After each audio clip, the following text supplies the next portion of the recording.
6 minutes ago updated 2 minutes ago his son George W. Bush left his ballot blank and said about Trump, "This guy doesn't know what it means to be president."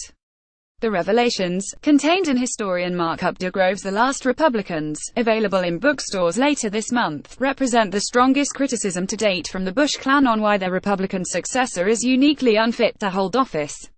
"I don't like him," the elder Bush told Updegrove in May 2016 before the elections in November of that year, according to excerpts of the book obtained by AFP.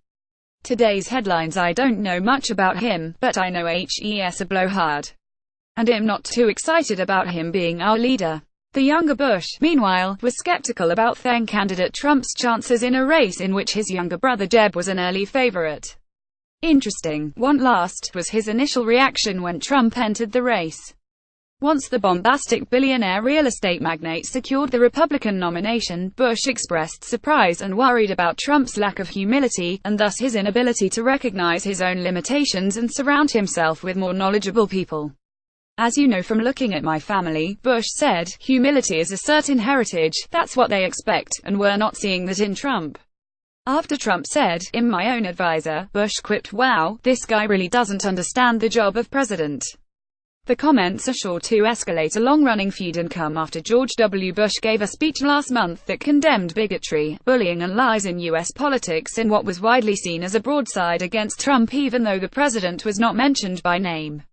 The book's title was inspired by the younger Bush's concerns that he had been the last Republican president not just because Clinton was seen as the favorite to win the election, but because Trump represented a major break from traditional conservatism.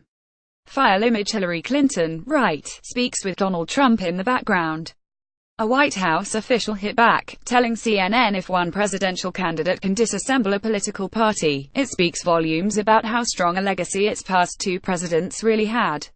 And that begins with the Iraq War, one of the greatest foreign policy mistakes in American history, the official added. The younger Bush also pushed back hard on the widely held perception during his time in office that his Vice President Dick Cheney and Secretary of Defense Donald Rumsfeld controlled the White House from behind the scenes.